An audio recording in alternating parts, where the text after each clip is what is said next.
Hello my dear students, आप लोगों का इस नए वीडियो में स्वागत है।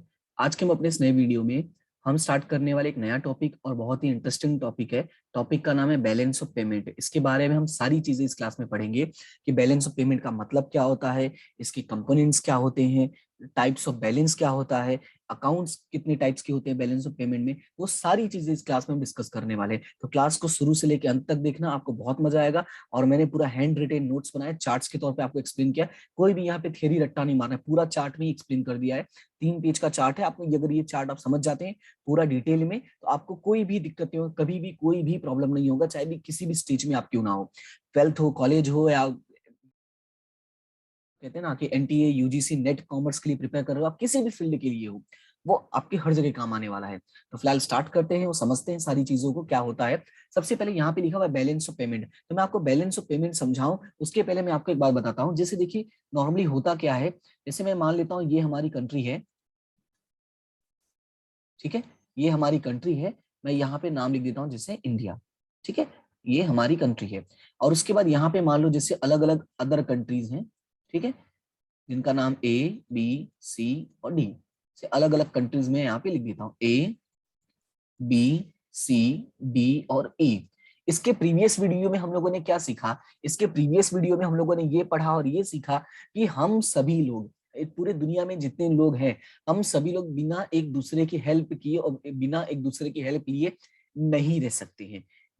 जैसा कि हम लोगों ने टॉपिक स्टार्ट किया था ट्रेड का, राइट, और ट्रेड में यही देखा ना कि हम लोग एक दूसरे से गुड्स परचेस करते हैं, एक दूसरे को गुड्स सेल करते हैं। सेम उसी वे में जैसे यहाँ पे जो 5 कंट्रीज के मैंने नाम लिए हैं, जिसको हम बोलेंगे रेस्ट ऑफ वर्ल्ड। क्या बोलेंगे? रेस्ट ऑफ वर्ल्ड, या शॉर्ट में इसको क्या बोलेंगे? ROW। याद रखना है, ROW या रेस्ट ऑफ वर्ल्ड।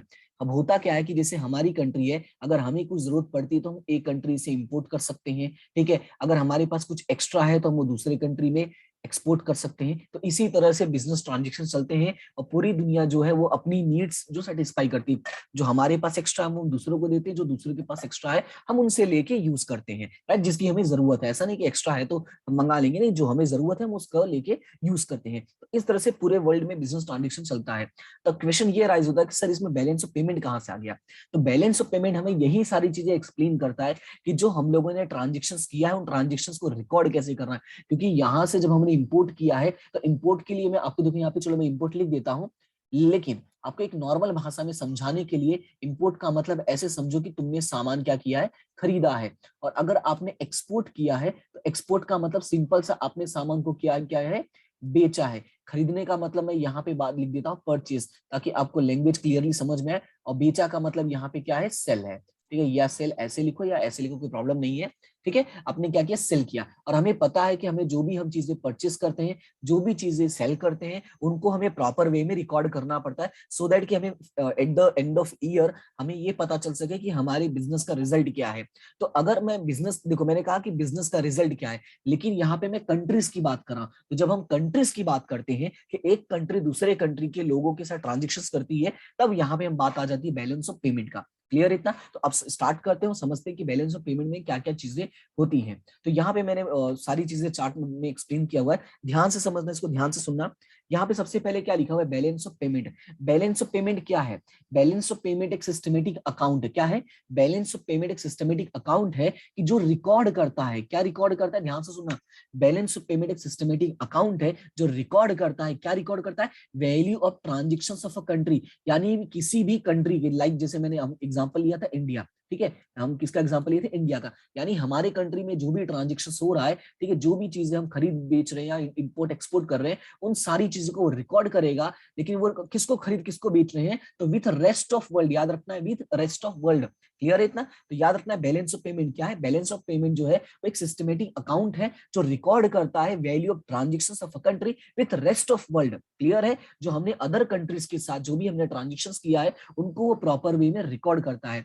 अब यहाँ पे क्वेश्चन ये अराइज होता है कि ये वैल्यू का मतलब क्या है, जो मैंने यहाँ पे लिखा है ना, वैल्यू ऑफ अ ट्रांजेक्शन। तो जब मैं वैल्यू ऑफ ट्रांजेक्शन की बात करता हूं, तो वैल्यू ऑफ ट्रांजेक्शन में याद रखना है कि मैं इंक्लूड करूंगा गुड्स एंड सर्विसेज। क्या इंक्लूड करूंगा? Goods and services. मैं इंक्लूड करूंगा ट्रांसफर, मैं इंक्लूड करूंगा पेमेंट्स, और मैं इंक्लूड करूंगा कैपिटल। यानी जो भी पैसे का लेन देन होता है, जो भी ट्रांसफर करते हैं पैसा, जो भी वहां से पेमेंट मिलता है, वो सारी चीजों को हम इंक्लूड करेंगे वैल्यू ऑफ ट्रांजेक्शन की। मैंने यहाँ पे क्या, जो एक्स्ट्रा है हमारे पास वो हम दे रहे हैं, जो उनके पास एक्स्ट्रा वहां से मंगवा रहे हैं। लेकिन यहाँ पे सिर्फ बैलेंस ऑफ पेमेंट में उतना ही नहीं होता, यहाँ तक कि जो पैसे का लेन देन हुआ है, अगर यहाँ से कुछ पैसे हमने किसी अदर कंट्री को दिया है या अदर कंट्री से हमने कुछ पैसे हमने लिए हैं, तो वो सारी चीजों को रिकॉर्ड करते हैं। दैट्स व्हाई यहाँ पे लिखा है transfer and payment and capital को भी रिकॉर्ड करना होता है। तो याद रखना है बैलेंस ऑफ पेमेंट क्या है। बैलेंस ऑफ पेमेंट एक सिस्टमेटिक अकाउंट है which records the value of transaction of a country with rest of world. Question arise होता है कि what is value of transaction. So value of transaction means goods service transfer payment and capital. Clear है? तो ये आपका normal सा एक explanation था। अभी बात करते हैं पूरा प्रॉपर मीनिंग की। तो प्रॉपर मीनिंग क्या है? प्रॉपर मीनिंग ये है कि बैलेंस ऑफ पेमेंट एक अकाउंटिंग स्टेटमेंट है। याद रखना है कि जो बैलेंस ऑफ पेमेंट है वो क्या है? एक अकाउंटिंग स्टेटमेंट है। ध्यान से सुनना इसको। बैलेंस ऑफ पेमेंट का अकाउंटिंग स्टेटमेंट है जो हमें शो करता है, जो हमें दिखाता है showing value of import and export. जैसा कि मैंने ऊपर स्टार्टिंग में एक्सप्लेन किया कि हम अदर कंट्रीज के साथ इंपोर्ट करते हैं और अदर कंट्रीज के साथ हम एक्सपोर्ट करते हैं। तो वही है कि ये अकाउंटिंग स्टेटमेंट है which is showing values of import and export. क्या कर रहा है? Values of import and export. Clear इतना? तो ये है हमारा मीनिंग। अभी बात ये करते हैं कि इंपोर्ट और एक्सपोर्ट में हम करते क्या है। तो यहाँ पे मैंने नाम दिया है टाइप्स के गुड्स का। ठीक है, मैंने क्या लिखा? टाइप्स ऑफ गुड्स, यानी कितने टाइप्स के गुड्स जो है हम इंपोर्ट और एक्सपोर्ट करते हैं। क्लियर इतना? सबसे पहले आपको याद रखना है कि हमारा बैलेंस ऑफ पेमेंट क्या है। बैलेंस ऑफ पेमेंट एक अकाउंटिंग स्टेटमेंट है जो रिकॉर्ड करता है showing value of import and export. जो क्या शो करता है? Value of import and export. अभी क्वेश्चन अराइज ये होता है कि हम क्या इंपोर्ट करते हैं, हम क्या एक्सपोर्ट करते हैं। तो हम अलग अलग टाइप्स के गुड्स इंपोर्ट और एक्सपोर्ट करते हैं, तो जिसमें बेसिकली हमारे जो बैलेंस ऑफ पेमेंट के गुड्स है उनको दो पार्ट्स में डिवाइड किया गया है, एक टेंजिबल और एक इनटेंजिबल। ध्यान से सुनना कि जो बैलेंस ऑफ पेमेंट के गुड्स होते हैं उनको दो पार्ट्सों में डिवाइड किया गया है, एक टेंजिबल और एक इनटेंजिबल। याद रखना, टेंजिबल को एक और नाम है जिसको हम बोलते हैं विजिबल, और इनटेंजिबल का एक दूसरा नाम है जिसको बोलते हैं इनविजिबल। अब क्वेश्चन ये होता है सर टेंजिबल और इनटेंजिबल का मतलब क्या है। तो जब भी मैं टेंजिबल वर्ड यूज करता हूं तो दिमाग में रखना है मैं बात कर रहा हूं गुड्स की जो फिजिकल फॉर्म में होते हैं। क्या मैं ऐसे गुड्स की बात कर रहा हूं जिनका फिजिकल एग्जिस्टेंस होता है। और जब भी मैं बात करूंगा इनटेंजिबल का मतलब हम ऐसे गुड्स की बात करें जो बेसिकली सर्विसेज होते हैं, यानी जिनका फिजिकल फॉर्म नहीं है, एक्चुअली हम सर्विस की बात करें। जैसे कि बैंकिंग सर्विस हो गया, इंश्योरेंस सर्विस हो गया, या किसी भी टाइप की सर्विस, टेक्निकल सर्विस हो गया। हमने कोई सर्विस लिया उसके बदले में हमने पेमेंट किया, या हमने कोई सर्विस दिया उसके बदले में हमने पेमेंट लिया, वो सारी चीजें हो जाती है। क्लियर है? तो ये था आपका इंट्रोडक्शन। अभी थोड़ा आगे बढ़ते हैं, अब समझते हैं और सारी चीजें। देखो मैंने यहाँ पे लिखा है कि ये क्या है? अकाउंटिंग स्टेटमेंट है। क्या है ये? अकाउंटिंग स्टेटमेंट है। अगर ये अकाउंटिंग स्टेटमेंट है तो याद रखना है कि अगर ये अकाउंटिंग स्टेटमेंट है लाइक अकाउंट इट हैज। अगर मैं अकाउंटिंग स्टेटमेंट वर्ड यूज करा तो अगर आपने कभी जिंदगी में अकाउंट पढ़ा होगा, नहीं भी पढ़ा हो तो मैं समझा देता हूं कि अकाउंट में बेसिकली दो साइड होते हैं, एक होता है डेबिट साइड और एक होता है क्रेडिट साइड। ध्यान से सुनना, अकाउंट में क्या होता है? दो साइड होते हैं, एक डेबिट साइड होता है और एक क्रेडिट साइड होता है। अब डेबिट का मतलब क्या होता है? तो डेबिट का मतलब याद रखना है पेमेंट। डेबिट का मतलब क्या होता है? पेमेंट। और क्रेडिट का मतलब होता है रिसिप्ट्स। जब भी मैं वर्ड यूज करूंगा क्रेडिट, इसका मतलब रिसिप्ट्स। मतलब यहां पे मैं थोड़ा समझाने के लिए लिख देता हूं, यानी जो पैसा हम पे करते हैं, ठीक है, पेमेंट का मतलब वही होता है हम पे करते हैं, उसको हम लिखेंगे डेबिट साइड में। और जो पैसा हमें मिलता है, हमें मिलता है, रीजन चाहे जो हो उससे हमें कोई फर्क नहीं पड़ता। अगर पैसा हमें मिल रहा है तो हमें कहां लिखना है? क्रेडिट साइड में लिखना है। ये हमारा बैलेंस ऑफ पेमेंट एक्सप्लेन करता है। और यहाँ पे मैंने लिखा भी है by home country to foreign country. देखो लिखा है ना, by home country to foreign country, और यहाँ पे to home country by foreign country. यानी कि यहाँ पे पैसा, देखो जो पैसा हम पे करते हैं, यानी हमने यहाँ पैसा दिया इसलिए बोला by home country to foreign, यानी इंडिया से बाहर जा रहा है। तो यहाँ पे चलो मैं लिख देता हूँ कि यहाँ पे मैं एग्जांपल के तौर पे लिख देता हूँ इंडिया, और यहाँ पे लिख देता हूँ यूएस। तो आपको पता रहेगा इंडिया से पैसा कहाँ जा रहा है? यूएस में। और यहाँ पे मैं लिख देता हूँ यूएस, और यूएस से पैसा कहाँ आ रहा है? इंडिया। तो ये आपको याद रहेगा। क्लियर है इतना? ठीक है, अभी बात करते हैं types of balance of payment की। तो ये था हमारा बेसिक इंट्रोडक्शन। अभी हमारा जो नेक्स्ट है वो है types of balance of payment. ध्यान से सुनना, types of balance of payment.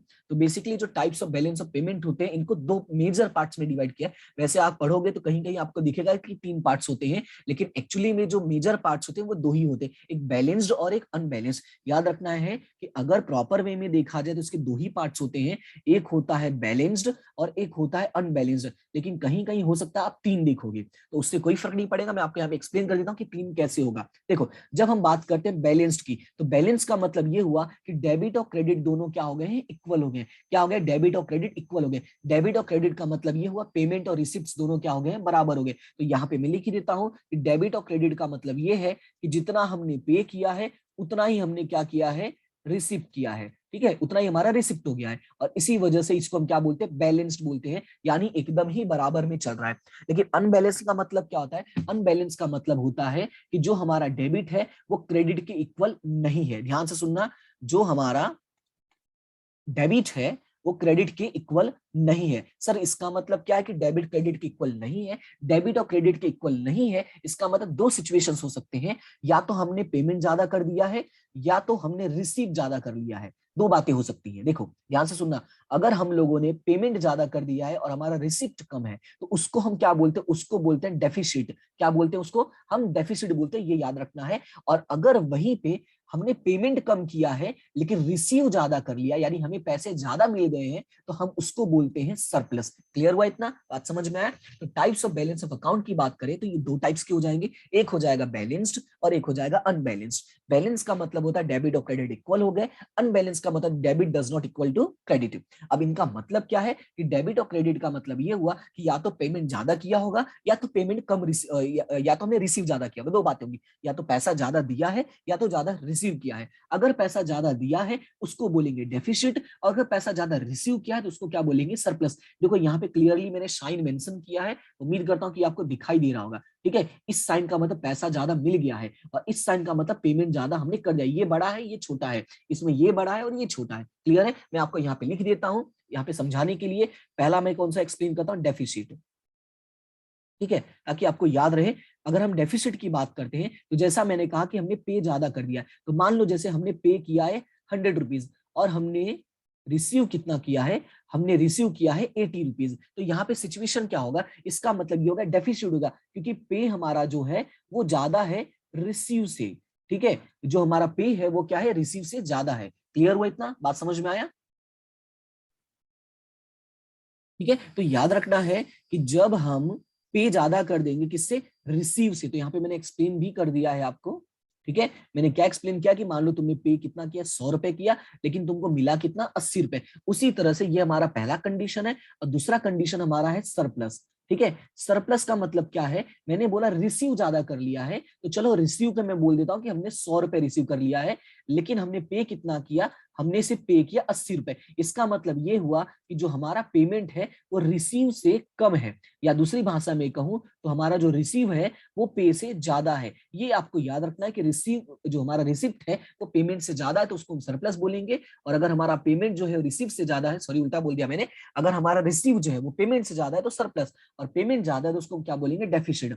और इसको दूसरे लैंग्वेज में अगर हम बोले तो debit greater than credit. Debit का मतलब ही क्या है, यहाँ पे मैंने एक्सप्लेन किया है, डेबिट का मतलब है पेमेंट, तो दोनों का मतलब सेम ही है। Debit is greater than credit तो उसको डेफिसिट बोलेंगे, और debit is less than credit तो उसको हम क्या बोलेंगे, सरप्लस। ये सारी चीजें मैंने इसलिए लिखा, सारी चीजें इसलिए बता रहा क्योंकि ये एमसीक्यूज में भी बन सकते हैं क्वेश्चन, 1 मार्क्स में भी बन सकते हैं, चाहे आप किसी भी स्टेज में हो। ठीक है, एमसीक्यूज आपके लगभग सारे स्टेजेस में आने लगे हैं अब तो, पहले नहीं थे, लेकिन अभी क्या कॉम्पिटिटिव एग्जाम्स में भी एमसीक्यूज आने लगे हैं, 11th 12th में भी एमसीक्यूज आने लगे हैं। तो आपको याद रखना है कि सारी चीजें प्रॉपर वे में स्टडी करनी है, कंसेप्ट आपको क्लियर रखना है। ठीक है, क्लियर है इतना? अभी आगे बढ़ते हैं। अच्छा, एक चीज और जो मैंने स्टार्टिंग में बता दिया था, we follow double entry accounting system. ठीक है, यहाँ पे मैंने नोट्स भी बना के लिख दिया ताकि आपको याद रहे कि हम अकाउंटिंग सिस्टम को फॉलो करते हैं। अकाउंटिंग सिस्टम को फॉलो करने का मतलब जो भी ट्रांजेक्शन होंगे उसके दो साइड्स होंगे। क्या, जो भी ट्रांजेक्शन होंगे उसके कितने साइड्स होंगे, दो साइड होंगे। एक होता है डेबिट साइड और एक होता है क्रेडिट साइड, जो बेसिकली हमने डिस्कस कर लिया है। क्लियर है इतना? अभी चलते हैं आगे की तरफ।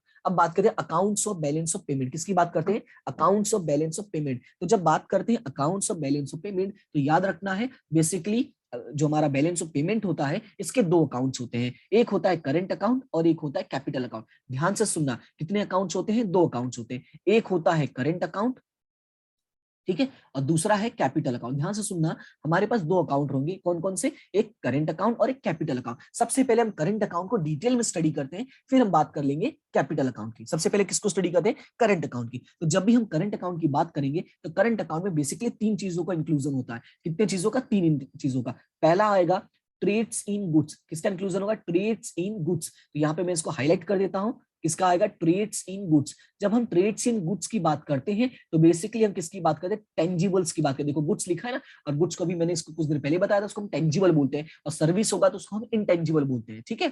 उसके बाद इसको मर्केंडाइज भी बोलते हैं। क्या बोलते हैं, मर्केंडाइज, यानी जो हम जिसका बिजनेस करते हैं ना, जैसे मर्केंडाइल होता है ना, उसी तरह मर्केंडाइज है। अच्छा, वस्तुओं की बात होगी तो मर्केंडाइज हो जाता है। क्लियर है। तो पहला याद रखना है ट्रेड्स इन गुड्स की बात होगी, दूसरा याद रखना है ट्रेड्स इन सर्विस की बात होगी, और तीसरा याद रखना है ट्रांसफर्स की बात होगी। ट्रांसफर का मतलब जो पैसा लेन देन किया हुआ है हमने, ठीक है, जिसमें हमारा ना गुड्स होगा ना सर्विस होगा, हमने किसी तरह से पैसा लिया है या किसी तरह से हमने पैसा दिया है। ओके, क्लियर है इतना। अभी आगे स्टडी करते हैं। जब हम बात करते हैं ट्रेड्स इन गुड्स की, तो ट्रेड्स इन गुड्स में दो चीजें होंगी, एक होगा इंपोर्ट और एक क्या होगा, एक्सपोर्ट। जैसा मैंने कहा कि हम एक तो खरीदेंगे और एक तो बेचेंगे। खरीदने को हम क्या बोलेंगे, इंपोर्ट बोलेंगे, और बेचने को हम क्या बोलेंगे, एक्सपोर्ट। तो यहाँ पे मैं शॉर्ट में लिख देता हूं ताकि आपको याद रहे। क्या याद रखना है कि खरीदने का मतलब होता है इंपोर्ट, और बेचने का मतलब क्या होता है, एक्सपोर्ट। ये बहुत ही आम लैंग्वेज में बता रहा हूं, जिसको होता है लेमैन लैंग्वेज, ताकि हर इंसान समझ सके। खरीदने का मतलब इंपोर्ट, यानी दूसरे कंट्री से जब हमारे पास आएगा उसको इंपोर्ट बोलेंगे, जब हमारे कंट्री से दूसरे किसी के पास जाएगा उसको एक्सपोर्ट बोलेंगे, यानी बेचना बोलेंगे। अब याद रखना है कि जो इंपोर्ट है उसको कहां लिखते हैं, डेबिट साइड में, क्योंकि खरीदने का मतलब ये हुआ कि देखो यहाँ पे खरीदने का मतलब हमारे पास से पैसा जा रहा है, और यहाँ पे देखो मैंने एक्सप्लेन किया है कि जो हम पेमेंट करते हैं वो पेमेंट हम कहां लिखते हैं, डेबिट साइड में। तो याद रखना है कि जब हमारे पास से पैसा जाएगा तो उसको हमें कहां लिखना है, डेबिट साइड में लिखना है, और जब हमारे पास पैसा आएगा तो उसको हमें कहां लिखना है, क्रेडिट साइड में। इसलिए इंपोर्ट को कहां लिखा है, डेबिट में लिखा है, और एक्सपोर्ट को कहां लिखा है, क्रेडिट में लिखा है। क्लियर है इतना। और इन दोनों का टोटल, यानी इंपोर्ट और एक्सपोर्ट का जब हम टोटल करते हैं, डिफरेंस निकालते हैं, तो उसको हम क्या नाम देते हैं, उसको हम नाम देते हैं बैलेंस ऑफ ट्रेड। याद रखना है कि जब हम गुड्स की बात करते हैं तो गुड्स का नाम होता है, और गुड्स का नाम है बैलेंस ऑफ ट्रेड। पूरे का नाम है बैलेंस ऑफ पेमेंट। जब कोई आपसे पूछेगा what is balance of payment, तो बैलेंस ऑफ पेमेंट का मतलब current account and capital account both include होता है। लेकिन जब कोई पूछेगा कि बैलेंस ऑफ ट्रेड में क्या इंक्लूड होता है, तो याद रखना है ट्रेड्स इन गुड, यानी जो हम टेंजिबल ट्रांजेक्शंस करते हैं सिर्फ उन्हीं का इंक्लूजन होता है किसमें, बैलेंस ऑफ ट्रेड में। क्लियर हुआ इतना, बात समझ में आया। अभी हमारा नेक्स्ट टॉपिक आ जाएगा इसी के अंदर, ट्रेड्स इन सर्विसेज। अब सर्विस की बात करते हैं कि सर्विस में क्या क्या चीजें आती हैं। तो सर्विस में पहला है आपका नेट फैक्टर इनकम। पहला क्या है, नेट फैक्टर इनकम। दूसरा है नेट नॉन फैक्टर इनकम। अब सवाल ये है कि सर ये फैक्टर इनकम क्या है, नॉन फैक्टर इनकम क्या है। तो याद रखना है, फैक्टर इनकम की जब बात करेंगे तो ऐसी इनकम जिनका कारण बना है फैक्टर ऑफ प्रोडक्शन। ध्यान से सुनना, यानी फैक्टर ऑफ प्रोडक्शन की हेल्प लेके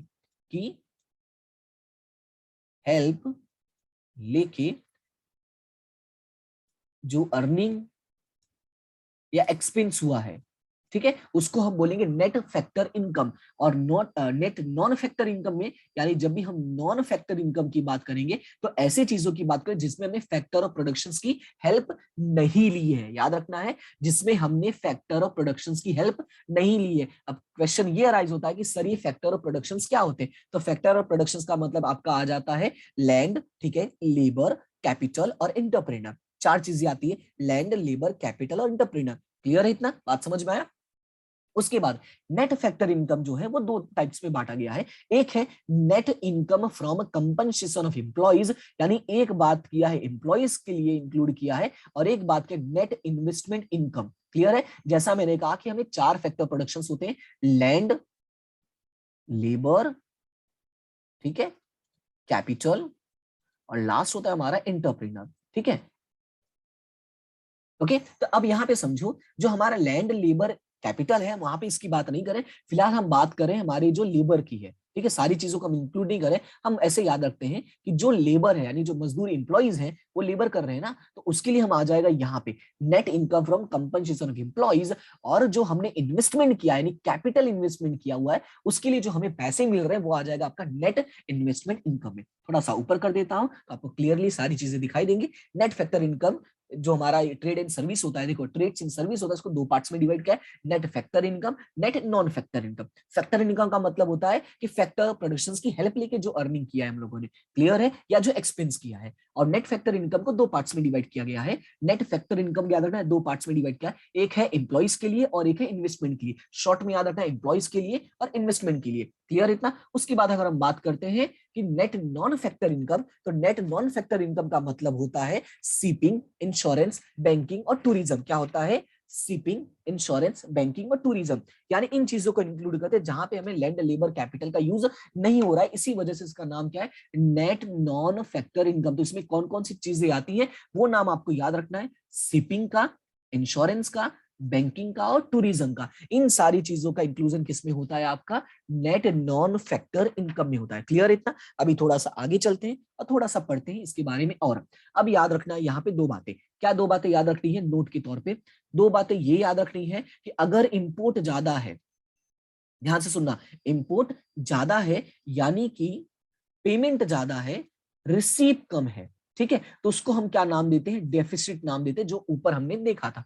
अगर इंपोर्ट कम है, एक्सपोर्ट ज्यादा है, उसको हम क्या नाम देंगे? सरप्लस। इसका मतलब ये है पेमेंट कम है और रिसीप्ट ज्यादा है। रिसीप्ट ज्यादा है इसका मतलब हम उसको बोलेंगे सरप्लस। और इन दोनों को पूरी तरह से जब हम मिलाते हैं तो जो हमारा अकाउंट बनता है उसको हम नाम देते हैं बैलेंस ऑफ ट्रेड, क्लियर इतना। तो यहाँ पे BOT लिखा, तो मैं यहाँ पे फुल में लिख देता हूं, बैलेंस ऑफ ट्रेड, क्लियर है इतना। याद रखना है कि इंपोर्ट ज्यादा है तो डेफिसिट, एक्सपोर्ट ज्यादा है तो सरप्लस, और दोनों का ही जो इंक्लूजन होता है वो होता है बैलेंस ऑफ ट्रेड। तो कोई पूछेगा बैलेंस ऑफ ट्रेड क्या होता है, तो याद रखना बैलेंस ऑफ ट्रेड का मतलब होता है जो हमने गुड्स में ट्रांजेक्शन्स किया, यानी ट्रेड सी ना गुड्स। तो यहाँ पे देखो क्लियरली लिखा भी है मैंने, ट्रेड सी ना गुड्स, क्लियर हुआ इतना।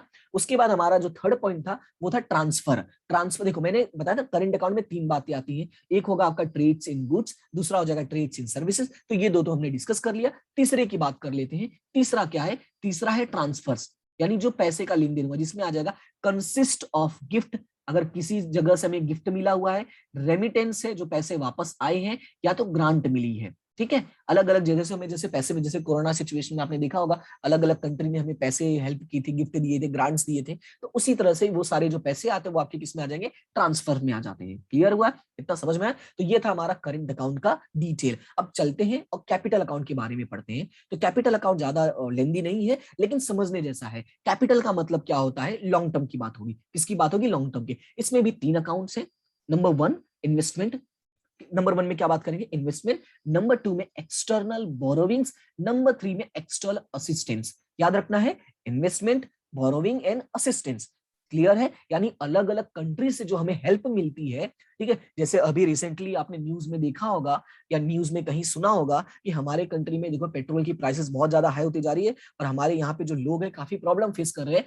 In spite of that Sri Lanka ने हमसे मदद मांगी है कि भैया हमें $500 मिलियन दे दो, हमें पेट्रोल खरीदने के लिए पैसे चाहिए। और हमारे कंट्री का अभी तक देखो रिस्पॉन्स क्या होगा वो अभी मैं कह नहीं सकता, ठीक है। इट मे बी पॉसिबल कि हमारे कंट्री वाले दे भी दे, क्योंकि हमारा दिल बहुत बड़ा है और हम हमेशा लोगों की मदद करना चाहते हैं, ताकि भाई, क्योंकि हम एक फैमिली मानते हैं सभी को, ठीक है। तो वो तो बात की बात है, वो भावना में नहीं बहना है। फिलहाल समझना है कि हम भी किसी कंट्री को पैसे देते हैं और अलग अलग कंट्री से हमें भी पैसे मिलते हैं। गवर्नमेंट जो एड मिलता है वो आ जाएगा आपका एक्सटर्नल असिस्टेंस में। किसमें आ जाएगा? एक्सटर्नल असिस्टेंस में। तो याद रखना है कि कैपिटल में तीन चीजें आएंगी। आपका पहला होगा इन्वेस्टमेंट, पहला क्या होगा? इन्वेस्टमेंट। दूसरा होगा एक्सटर्नल बोरोविंग, दूसरा क्या होगा? External borrowing.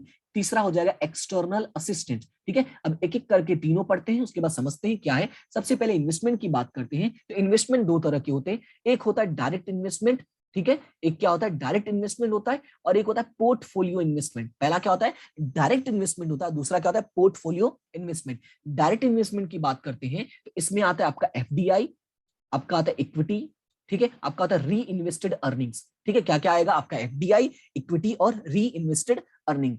पोर्टफोलियो की बात करते हैं तो इसमें आएगा आपका FII, आपका आएगा ऑफशोर फंड्स, ठीक है। क्या आएगा? एक आएगा FII या तो ऑफशोर फंड्स आते हैं। अब क्वेश्चन ये है कि FDI FII क्या है, तो यहां पे मैं फुल फॉर्म लिख देता हूं आपको ताकि ये भी आपको याद रहे। फॉरेन डायरेक्ट इन्वेस्टमेंट, ठीक है। और FII का मतलब क्या होता है? Foreign institutional investors. थोड़ा बात को ध्यान से समझना। देखो, इन्वेस्टमेंट है ना, दो तरह के होते हैं। एक होता है डायरेक्ट इन्वेस्टमेंट होता है, और एक होता है पोर्टफोलियो इन्वेस्टमेंट होता है। डायरेक्ट इन्वेस्टमेंट का मतलब क्या होता है कि अदर कंट्रीज के लोग आके सीधा हमारे यहाँ पे पैसे लगाते हैं, बड़े बड़े बिजनेस स्टार्ट करते हैं, ठीक है, अलग अलग कंपनी को एक्वायर कर लेते हैं। लेकिन पोर्टफोलियो इन्वेस्टमेंट में क्या होता है? ये होता है कलेक्शंस। याद रखना, ये क्या होता है? कलेक्शंस ऑफ इन्वेस्टमेंट होता है। क्या होता है ये? Collections of investment. यानी अलग अलग इन्वेस्टमेंट्स का कलेक्शन बन के बनता है पोर्टफोलियो। आपने सुना होगा, बोलते हैं ना कि पोर्टफोलियो मैनेजमेंट्स है, या इसका पोर्टफोलियो बहुत अच्छा है इन्वेस्टमेंट को लेके। यानी वही क्या है, वो कलेक्शंस की बात होती है, ठीक है। तो याद रखना है, ये किसकी बात होती है? कलेक्शंस की बात होती है। अब जब हम बात करेंगे FII और FDI, दोनों में से डिफरेंस क्या है, तो जब कोई पूछेगा कि सर FDI और FI में डिफरेंस क्या है, देखो दोनों का ही मतलब इन्वेस्टमेंट होता है, लेकिन दोनों में एक माइनर डिफरेंस होता है। माइनर डिफरेंस क्या होता है वो समझो। माइनर डिफरेंस ये होता है, जो FDI होता है, इनका काम होता है कंट्रोल करना, ठीक है, कंट्रोलिंग द ओनरशिप। शॉर्ट में मैं समझा रहा हूं, ज्यादा डिटेल में नहीं जा रहा हूं इसके लिए। कंट्रोलिंग द ओनरशिप, यानी जो FDI वाले होते हैं ना, इनका मेन टारगेट यही होता है कि जिस भी कंपनी में, जिस भी जगह पैसा लगा रहे, वहां पे इनका दबदबा चले, यानी इन्हीं के नाम से काम चले। लेकिन जो फॉरेन इन्वेस्टर्स या इंस्टीट्यूशन इन्वेस्टर्स होते हैं, इनका काम होता है सिर्फ बाहर से आके इंडिया में पैसे लगाना और पैसे कमाना। ये सिर्फ कमाना चाहते हैं, ये कमाने के साथ साथ कंट्रोल भी करना चाहते हैं। क्लियर है इतना? तो ये दो तरह का इन्वेस्टमेंट हो जाएगा, एक आपका डायरेक्ट इन्वेस्टमेंट हो जाएगा, एक आपका हो जाएगा पोर्टफोलियो इन्वेस्टमेंट। क्लियर है? उसके बाद हमारा आ जाता है एक्सटर्नल बोरोविंग्स। सेकंड हमारा क्या है? External borrowings. तो एक्सटर्नल बोरोविंग्स में आ जाएगा एक्सटर्नल कॉमर्शियल बोरोविंग्स। तो याद रखना है, एक्सटर्नल बोरोविंग में क्या क्या आ जाएगा? अलग अलग जो कॉमर्शियल बोरोविंग्स होता है, ये उसको इंक्लूड करेगा। फिर हमारा है एक्सटर्नल असिस्टेंस। असिस्टेंस में क्या होगा? गवर्नमेंट एड होगा, इंटर गवर्नमेंट एड होगा, मल्टीलेटरल एड होगा, या बायलेटरल लोन्स होगा, ठीक है। यानी कि अलग अलग कंट्रीज से अलग अलग जो ग्रुप्स बन गए हैं, WTO हो गया, सॉरी WTO है, WTO नहीं है, WTO है, IMF है, वर्ल्ड बैंक है, ये जो अलग अलग इंटर गवर्नमेंटल एड है, मल्टीलेटरल एड है, बायलेटरल, जो ये सारे जो टीम्स है ना, इनसे जो हमें पैसे मिलते हैं, वो हो जाएगा हमारा एक्सटर्नल असिस्टेंस। क्योंकि ये लॉन्ग टर्म के लिए मिलता है, ऐसा नहीं कि एक दो महीने के लिए मिलता है, ये लॉन्ग टर्म के लिए असिस्टेंस होते हैं, लॉन्ग टर्म के लिए हेल्प होता है, इसीलिए इनका नाम है एक्सटर्नल असिस्टेंस, और इसीलिए इनको इंक्लूड किया गया कैपिटल अकाउंट में। क्लियर हुआ? इतना बात समझ में आया? तो ये था हमारा पूरा बैलेंस ऑफ पेमेंट का ब्यौरा, each and every point detail में। देखो बुक में जो आपकी थ्योरी के तौर पे लिखा होगा, वो इससे ज्यादा नहीं लिखा होगा। हाँ, मैंने क्या किया भाई, मैंने चार्ट्स में एक्सप्लेन कर दिया बस, लेकिन वो थोड़ा थ्योरी में लिखते हैं, तो आपको जो बेटर लगे, बट मैं सजेस्ट करूंगा आप इसी को लर्न करना, ये आपके लिए इजी होगा, ठीक है। अच्छा, एक पॉइंट और मैं बता देता हूँ, एक पॉइंट क्या बता देता हूँ, याद ये रखना है कि जो हमारा करेंट अकाउंट होता है, क्या, जो हमारा करेंट अकाउंट होता है और कैपिटल अकाउंट होता है, इन दोनों का जो एडिशन होता है, उसी को हम क्या बोलते हैं? Balance of payment. यानी कोई पूछेगा कि बैलेंस ऑफ पेमेंट क्या है, तो balance of payment basically mixture है किसका? करेंट अकाउंट का इन कैपिटल अकाउंट का। और करेंट अकाउंट में जो ट्रेड वाला होगा, यहाँ पे मैं लिख भी देता हूं, जो करेंट अकाउंट में ट्रेड्स इन गुड है, ट्रेड्स इन गुड्स है, इसको हम बोलते हैं बैलेंस ऑफ ट्रेड। तो ये दो नाम आपको याद रखना है, एक बैलेंस ऑफ ट्रेड याद रखना है, और एक बैलेंस ऑफ पेमेंट याद रखना है। बैलेंस ऑफ पेमेंट का मतलब करंट एंड कैपिटल, और करंट वाले में ट्रेड्स इन गुड्स होगा, तो वो हो जाएगा आपका बैलेंस ऑफ ट्रेड। क्लियर इतना? तो उम्मीद करता हूं कि ये पूरी क्लास आपको समझ में आ गई, और किसी भी तरह का डाउट रहता है इस क्लास से रिलेटेड, कोई भी प्रॉब्लम है, तो आप मुझे कमेंट सेक्शन में बता सकते हैं। बाकी वीडियो को लाइक शेयर सब्सक्राइब जरूर करते रहना, चैनल को सब्सक्राइब करना, अपने दोस्तों को शेयर करना, जिनको भी इन क्लासेस की जरूरत है, account, state, economics, OC, SP। देखो सारी चीजें अभी एक साथ पॉसिबल नहीं है, क्योंकि अकेला हूँ, PDF भी अकेले बनाओ, लिखो भी अकेले, नोट्स अकेले बनाओ, रिकॉर्डिंग करो, फिर बाद में उसको अपलोड करो, बहुत मेहनत हो जाता है, ठीक है। टीम बनेगी, हो सकता है बने, लेकिन उसके लिए आप लोगों की हेल्प चाहिए, और हेल्प क्या है कि आप लोग वीडियोस को देखते रहो, अपने दोस्तों के साथ शेयर करते रहो, किसी न किसी दिन बनेगी जरूर। और जब बनेगी तो डेफिनेटली आपको ये जो आज मिल रहा है, इसका 10 गुना मिलेगा, क्योंकि अगर आप मुझे 10 गुना देंगे, तो मैं आपको 20 गुना देने की कोशिश करूंगा। 100 गुना नहीं बोल सकता, क्योंकि मुझे भी पता है कि लिमिट में बात करना चाहिए, और मेरा लिमिट यही है कि अगर आप मुझे 10 दोगे, तो मैं 20 देने की ट्राई करूंगा, 100 पॉसिबल नहीं है मुझसे, ठीक है। क्लियर है इतना? बाकी सारी चीजें सपोर्ट में रहते रहेंगी। दोनों तरफ से, ठीक है। तो फिलहाल मिलते हैं नेक्स्ट क्लास में, तब तक के लिए thank you so much and have a good day. Class को एंजॉय करना, नोट्स बना लेना, ठीक है। इसका अगर आपको नोट्स चाहिए तो टेलीग्राम ग्रुप ज्वाइन कर लेना, मैं वहां पे ये डिट्टो नोट्स पूरा सेंड कर दूंगा, पूरा का पूरा नोट्स मैं आपको ग्रुप में सेंड कर दूंगा। लेकिन उसके लिए आपको कहाँ ज्वाइन करना पड़ेगा, टेलीग्राम ग्रुप में। और टेलीग्राम ग्रुप कहाँ से पता चलेगा, आपको डिस्क्रिप्शन में लिंक मिल जाएगा, ठीक है। तो फिलहाल चलते हैं, bye bye, see you, tata and have a good day.